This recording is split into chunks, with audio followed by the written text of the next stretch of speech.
Hello, welcome to my channel. Today I want to share my thoughts on the Odin 2 Mini. I'm going to talk about this in light of the Retroid Pocket 4 Pro, which I have quite a few videos on my channel about that. I don't own the Odin 2, the bigger version, so I can't speak to that. So I'm going to look at this as a premium, fancy version of the Retroid Pocket 4 Pro. So I think what gets some people worked up about this specific device is the fact that it is more expensive than the Odin 2 and definitely more expensive than the Retroid Pocket 4 Pro. And so where does it sit in the sort of gaming landscape? Because it's a very expensive, small device, but very powerful. So we're going to look at all the different things about it and decide, is that value proposition worth it? Now, looking at these buttons, I think to myself, I could do with some Sony style buttons on here, and that's where today's sponsor comes in. PCBWay have been kind enough to sponsor my videos for the past few months, and they currently are finishing off their 10-year anniversary, so they've been around for 10 years. They are a 3D printing, CNC machining, and custom PCB company. Go onto their website and it's like fully spec'd. You just put all the specifications of what you want to make. They will manufacture it for you and send it to your doorstep. It's really cool. And so things like designing custom buttons, PCBWay are the people to go to. Back to the video. Okay, so the first thing I want to talk about is the screen, because this is a mini LED screen, and there are a few quirks about the screen. So, I mean, it is very sharp, very crisp, very, very bright. So bright that it's actually a problem. It's a bit more saturated than most. The only way that I can show you is, for instance, look at that, how the red pops on the YouTube sign there. And then if we put a YouTube video on, and it's difficult to show you sort of over the camera, but especially the reds are like, they pop a little bit too much. Very crisp, but the same as the Retroid Pocket 4 Pro. For gaming, the screen is absolutely fantastic. So like for gaming, it's good. But for media play, it's not a natural look, you know, like in the olden days with Samsung phones where they had that sort of boosted mode on their screens. I hated that. This is a little bit like that, but like I say, for gaming, it is good. And then there is something called, well, some people have called it vignetting. If you look here, I don't know if you can see it on YouTube, but there is actually a gradient from the edge into this bubble. It's not supposed to be there. It's here as well. A gradient from the edge into the bubble. It's not present here. I can't see it here. I haven't really seen it or really taken note of it in gaming. But whenever you see sort of a clear white area, it does that vignetting. Maybe a little bit there. It is there. It is present and there is vignetting. But up until the moment that I analyzed it for this video, I was having an absolute blast. I was like, this is one of the best screens ever. I don't want to oversell a product, but I don't want you to not get this product because of the vignetting on the screen, because even though it is there, it is a reality. It's not a deal breaker. And then I just quickly stretched that over the screen to compare these two. We do have a 4.7 inch as opposed to the 5 inch here. And I mean, there definitely is a difference. But on the Odin 2, you're getting even a much bigger screen. And that plays into that sort of value proposition that we're going to talk about at the end again. So now the one workaround for this extremely bright screen, if I do that, it's probably over exposed now on the camera. So this is extra dim. So I can go all the way here. This can be too bright in dark rooms. So what you do is you press extra dim and it goes even darker. Now, I think I'm just going to leave it on extra dim because it is so bright in the normal brightness setting. So I'm actually going to leave extra dim on.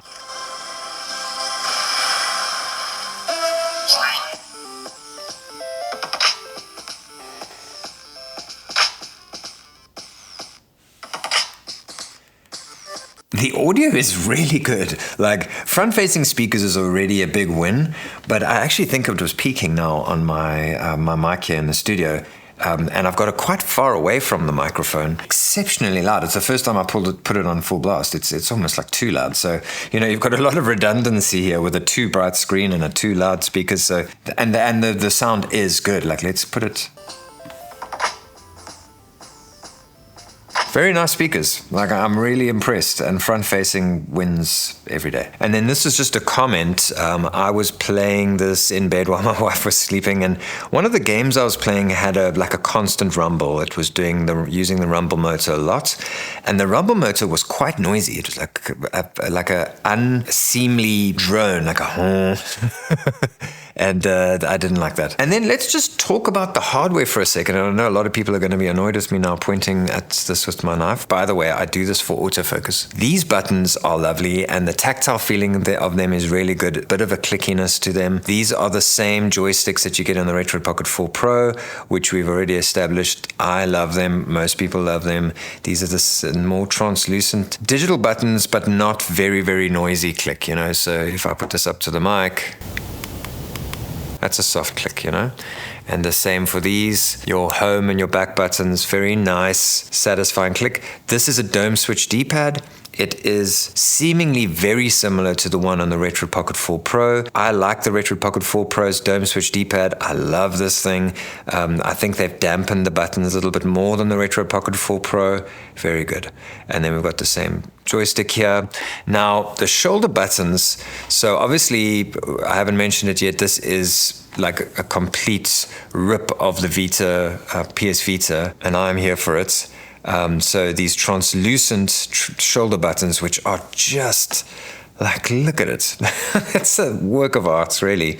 And then you've got actually quite similar trigger buttons to the Retroid Pocket 4 Pro. I doubt they'll have shoulder button gate like they did on the Retroid Pocket 4 Pro. Very nice shoulders here. The body has got a nice curvature to it, just like the PS Vita. It's got these little finger indentations here. You can see there's a bit of a fingerprint magnet. Like for this video, I'm constantly wiping it down, but I've kind of given up. There's your intake vent, your outlet vent for the fan, and then finally our audio jack and USB-C jack over there. So now this takes me on to the next thing, which is a video out. So you can do video out here. I've got my XR glasses here, and these plug in here. So it's coming through there, and I was playing it last night and it works perfectly. And then, does it work with the Retroid Dock? The answer is yes, it does work with the Retroid Dock. The Retroid Dock is $29, whereas the AYN Odin Dock is $48. The Retroid Dock is really nice, and you can get it for a little bit cheaper. So there is that. I must say, to keep hopping about the screen, once I've seen the vignetting, I've seen it, if you know what I mean. So here's where I think a lot of people are going to get a bit of joy out of this device, you know, and one of the things that will justify this is how good it is at streaming. So you've got to make sure you connect it to I've got a 5G. This is actually set up for another part of my house, so it might not be the perfect signal. See, yeah, we're getting a little bit of stutter, but near my bedroom and in my lounge, this is perfect. So I've set up my computer here in the studio is connected to the Ethernet, and then on the other side of the house where the modem is, I've got a 5G connection that will work well with this. So in terms of streaming, I do need to mention that you do need it set up properly in your house. Like I mentioned, I have a 5G connection from my modem, and then I have an Ethernet connected to my laptop, and then I get really nice streaming experience. But that, along with the fact that this is such a powerful emulation system, and we're going to look at that now, those two things together do make this a very nice Steam Deck companion. It is a nice portable way to play games, and you know, the screen is a little bit small, but I was playing Wolfenstein now, and the text is quite small, and I managed just fine. I was also playing The Walking Dead on here, and the text was fine for me, and that is not a text-based game, but there's a lot of reading. Okay, so now I do want to make a special mention to Vita 3K. So I did a little bit of digging with Vita 3K, which is the PS Vita emulator. Now, a lot of work has been done on it. There is a little bit of sort of jankiness to this, as we love to say. and I got a few games working. But the games that I did get working, I even got my Walking Dead going, but the games that I did get working work really nicely, and the screen is just so good. Mortal Kombat for the PS Vita is just so nice on here. There's definitely more playability than I experienced the last time I tried to use Vita 3K. That might also have to do with the fact that this is a more powerful device. The last time I tried it, I was using it on the Retroid Pocket 4 Pro. This is definitely the PS Vita of the future, because as Vita 3K gets better, you can slowly but surely rip your games and put them on here for safekeeping. I mean, just look at that. That is just so good. When you see this, you just want some Sony controls on here.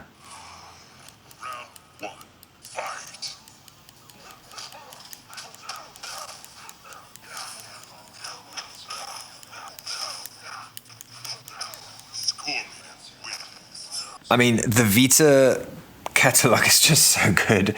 So yeah, so definitely that is something to look into. And then I'm going to quickly run you through my sort of crash course for setting up an Android device. So the first thing I will do is download Obtainium. I'll put the link in the notes on my website for this video.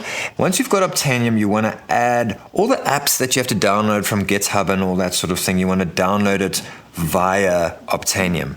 So I've put a link, it's apps.obtainium.imronr.dev, and on that website, so let's just go there, it gives you a whole bunch of apps that you can directly link to Obtainium. So let's say, for instance, we want to add RetroArch. So we want to get the latest and greatest RetroArch. You get the 64-bit RetroArch. You say add to Obtainium, and it'll add it to Obtainium. And then you go through and you do all your apps this way. I got the latest version of Digest on here. So you go there's Digest front end. You add that to Obtainium, and then once they've all been loaded on Obtainium, you just go through them and you say update or install. Well, it'll say install there, and you install all the apps that you need, and the rest would be things like you can get WinLater from the App Store. NetherSX, I've given a link in my notes to a GitHub page that'll show you how to install NetherSX for PS2 gameplay. Drastic, you'll get from the App Store. M64 Plus FZ Pro will be from the App Store.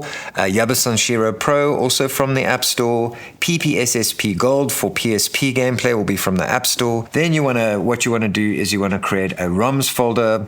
This has got 128 gigs, so I started by putting my sort of faster, like newer systems, like I put my PS2, PSP, PS Vita, and Switch games here on the device, and then I've added an SD card for other systems that don't have to run so fast. Okay, GameCube, 3DS, got a few systems here. Then you will need to do a setup for each thing. RetroArch, all of that. I'm not going to do that in this video. There is a setup guide for the Retroid Pocket 4 Pro on my channel that you can look at for that. And I am working on another setup guide for the Anbernic Cube. So check out my channel for that. The other thing you want to do is add your BIOS, to your device somewhere. So I just created a BIOS folder, and then whenever I need a BIOS, I just go in there and I grab my BIOS files. Now, in terms of performance, RetroFunTech has done a lot of testing of the Odin 2. She's got a video where she tested a lot of games. So if there's a specific game you want to know if it's going to work on here, just look up that game, Odin 2, and also check out the video I've put in my notes from RetroFunTech. She did a really good video on that. So this is the same chipset as the Odin 2. And so essentially, this can play pretty much everything that our emulators will allow it to play. So maybe there's some PS2 games that are just a bit janky on the emulator. That's just the emulator. GameCube games are going to play. Switch is nice, but it's limited by, Yuzu that was stopped in development. PS Vita is slowly but surely getting there, as I mentioned. So I added some games on here that don't usually play properly on my Retroid Pocket 4 Pro. So Colin McRae is usually one of those games that I struggle with on the Retroid Pocket 4 Pro. Gran Turismo 4 also, it runs fine, but a little bit of stutter. So what I did is I dropped it down to a 3x resolution. I think I dropped the cycle rate down 1 or 2 times. down to -2, and that's improved the gameplay a little bit. Okay, so now with all this power comes great responsibility, and the responsibility is, will it play Sonic Generations? I've been on a mission to get Sonic Generations working on a retro handheld console. Bit of stutter there. But I think I've also got this set to 2x resolution. Yeah, so already looking very promising. I'll be able to play through. Someone mentioned, oh, it's not very good for 3DS. The screen is exceptional for 3DS. Look at that. It's jolly amazing. Okay, and then I just wanted to punt these guys. I, for some reason, haven't bought the game up until now. I just don't think I had money on my PayPal. This game, Goodboy Galaxy, it is a Game Boy Advance game. If you're looking for a modern platformer in a retro style, this is it. Like, I'm a huge fan of platformers, and it's an indie game, but it does not feel like an indie game. It feels like it was a AAA Game Boy game in the olden days. It's really good, and I highly recommend you just go to the website. I put the link in my show notes just to promote them a bit, because this is just something special. Okay, so let's talk about the value proposition here between the Retroid Pocket 4 Pro, the Odin 2, and the Odin 2 Mini. This is completely subjective, but I'm going to weigh in as someone who kind of looks at these things all day, every day, and give you my opinion for what it's worth. Okay, so the Odin 2 Mini the base model is $339. The Pro model is $399. Now, both the Odin 2 and the Odin Mini, the base and the Pro, what you get is 8 gigs of RAM, 12 gigs of RAM, 128 gigs of storage, 256 gigs of storage.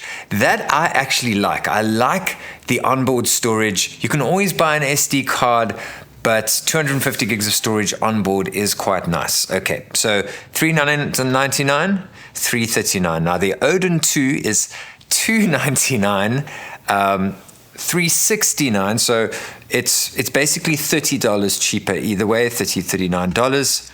But you do get a max version. Now let's quickly check out those specs. Everything is the same except for the RAM and the storage. So the max version gives you 512 gigabytes of storage. It is nice. It's kind of like the whole Apple thing, like, rather just get that storage. The nice thing, it does have expandable storage, but you probably find this is going to be fairly fast storage on the device. So I must say, when I look at this, I think to myself, I would pay that premium price. I would go for, let's say, the Pro or the Max model. I wouldn't mind paying those prices for this.